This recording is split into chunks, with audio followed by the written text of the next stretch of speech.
Hello and welcome to Clash of Clans training seminars. I am lordlickmyball, leader of Scrontum. And I'm Teague, High Elder of Scrontum. And today we're showing you a war that was a loss, and it was a hard-fought war. You know what I didn't realize until this very moment, actually, is total destruction.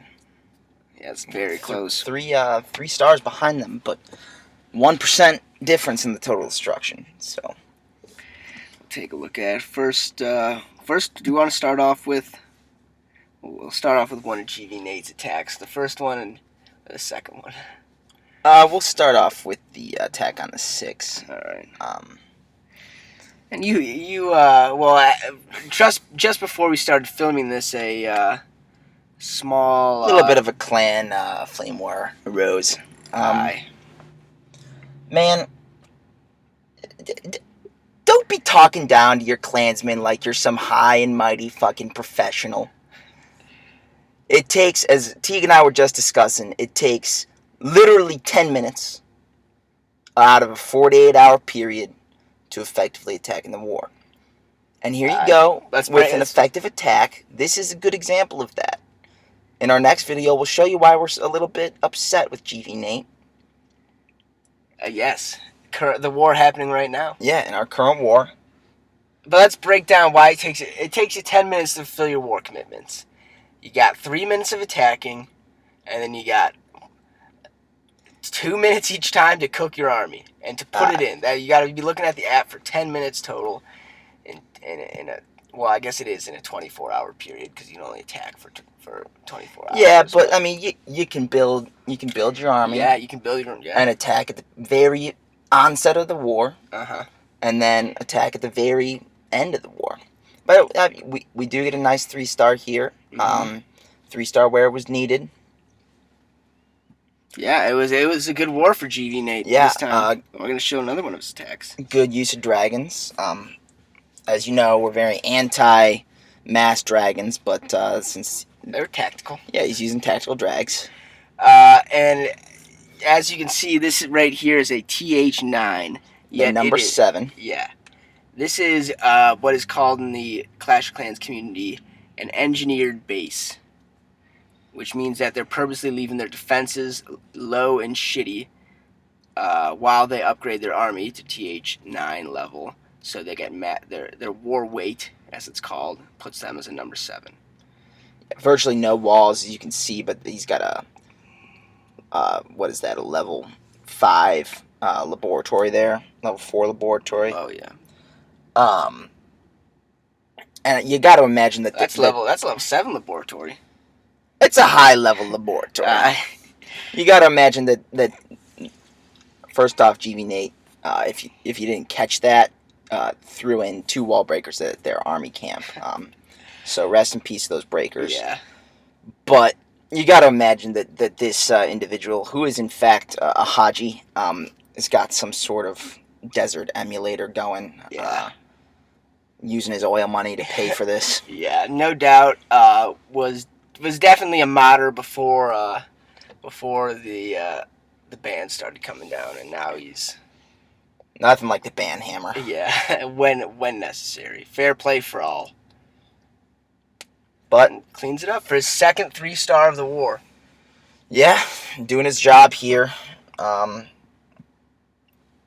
And the basic war strategy is you get one attack in that you think you can almost for sure 3-star in your first attack. And then, especially in a 10-man war. Yeah, because, I mean, if you get your 1 3-star, you've almost done your job. Because if everyone obviously 3-stars you in the war, but other people will 2-star or 2 3-stars, and that'll make up. So if you do your 3-star attack at the beginning of the war, you can wait and do your higher attack later for loot, and it won't. Because let's be honest, the attack in the 4 isn't going to affect the war, really. lordlickmyball and myself is going to attack over it, and it'll most likely be a 3-star. And we'll probably still win the war, if we're being honest. Oh, yeah. We were discussing this earlier as well. Our standard war roster allows for our numbers 5 through 7, which would be Joe Gukwa, M. Hudson, and GV Nate, to assault each one of them the enemy 5, 6, 7, and then have a loot attack for later, because Lee usually takes out, or not the 5, 6, 7, excuse me, the 7, 8, 9. Yes. Nope, still The 6, 7, 8. So Lee attacks the 9, 10, and then that leaves all three of our 5 through 7s with a spare loot attack. I digress. OG Mudbone. Yeah. OG Mudbone, probably his worst war performance in a while, star-wise. 2 stars. He'd been giving us a good streak at double 3 stars lately. And it's of no fault of his own, except I would say he's kind of shying away from the golems. Yeah. Still using those giants, and they can be, well, like this. They're going off 2 separate ways, and yeah, and there's no penetration through. The attack is supposed to go through here into that center. And so the attack didn't come off. You know, the only coming from 2 men that love the golem, the only thing that I can tell you is you just got to sacrifice the dark elixir and raid with them. You just gotta raid with them and get to know the golem. Yeah, it's because you only get 1 drop, and if it goes the wrong way, then there goes 30 army population. Yeah, but they are such an effective tank, and if you get them going in the right spot, yeah, if he had 2 golems in right here, just attracting all that fire, it's over. Yeah. Interesting on the double minion. Yeah. Level 1 minion. I wonder what the thinking was there, because they are good cleanup, but they do get an air bomb, the traps that none of his other troops will trigger. If these minions go into that base, they're dead. So he's essentially sacrificing 1 wizard for 2 minion. Yes. I don't know if I would take that trade, but I might do 2 archers for 1 minion. Aye. So not enough firepower here. It ends up, see what you never want, a sign of an attack that doesn't work is if your tanks are alive and your kill squad is not. So right now he's got 1 wizard left, and that means that those giants are tanking for nothing. So either less giants or delay the kill squad and let the giants get further into the base, or just use golems. Yeah, you gotta love golems. And we did get cut off last video, so we were in the middle of talking TH upgrades. I believe we covered walls. Yeah, walls do not need to be fully upgraded. No, I was talking about army versus base upgrades, and not so much a problem in our clan, but something that I've noticed in some of the clans we've been warned against is guys, they'll max out their village and their defenses, but they will have a shit army. Let's get some replays going while we discuss. Just so you got something to watch. But so dudes will have a maxed out TH8 base, but they'll have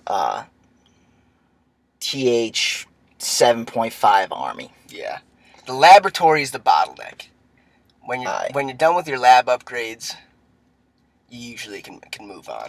You're gonna be wanting level 5 everything, regular, or not everything, but your main, your barbs, your archers, your wizards, your giants. You're gonna be wanting at least level 3 hoogs, probably level 4 hoogs. Probably at least started your golem upgrade, because I think I'm gonna, once I start the golem upgrade, it's then 60,000 dark elixir. Yeah, this is what I'm working on, farming it right here. That's what I've been trying to do the last couple shared days. This in the chat earlier, if I'm not mistaken. Yeah, raiding and looting. Looting and raiding. What else? We also we added a line to our. Well, I don't know if it's officially added yet. I believe no. Doesn't seem to be added. I thought that I added it before the video, but seems we'll blame it on the servers. Yeah, servers haven't. Yeah, servers have been reacted. shit. But Just a motto that we're adopting is cook army and attack smartly. Aye. So that's all this game really boils down to is logging on when you got 30 seconds, Scouting cooking the up a little base. army. Yep. And then when you got 2 minutes, attacking a smart, or not attacking a smart base, but smartly attacking a base. Thought out. Nice beachhead. Nice funnel in. 3 stars, hopefully. Good amount of loot. Yeah.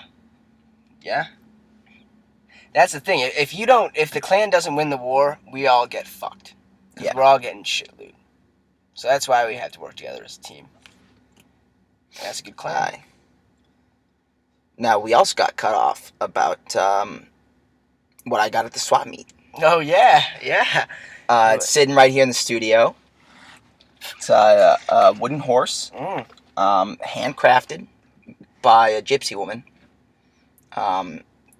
Did you meet the gypsy? Yeah, I met her. Did she try to steal anything? No, she didn't try to steal anything, but she told me that the horse was cursed, so we'll see if that...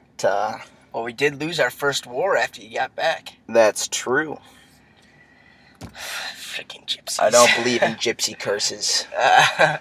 And, you know, you were critical of my my visit to the timeshare, and I mean, it was... The timeshares. Yeah, the neighborhood's not good. It's about a 10-minute drive to the beach, through the ghetto. Jeez. Is it a nice beach, or is it just a... No, it's not even a sand beach. It's like crushed stones and seashells, and... You gotta wear shoes. Oh, yeah, you gotta buy some ocean shoes. Like the weird, like, tread ones, you know what I'm talking about? Yeah. Yeah. Well, there's some weird things happening in the panhandle of Florida and Central Florida. A lot of weird people. That's why we want to stay here in Unionville. Yeah. I also have a girlfriend, Boss Falcon. Shout out to you, Boss Falcon, if you're watching, new to the clan. In the clan, will be in the next war. Yep. Maybe in place of GV Nate if he doesn't shape up. Yeah, so definitely tune into next episode to find out what JV Nate did that caused quite the uproar within our clan. On the verge of breaking one of our sacred tenets as pictured in the top right corner right now. Find out which one on the next episode. I think that about does it. I am lordlickmyball, leader of Scrontum. And I'm Teague, High Elder of Scrontum, reminding you to like, comment, and subscribe. Thank you for that. We appreciate that. Shout out to Leah Nagata for commenting. Must be a new viewer. Yeah. I believe she was clamoring for my return. So. With that, we'll see you next time, folks. Thanks for tuning in.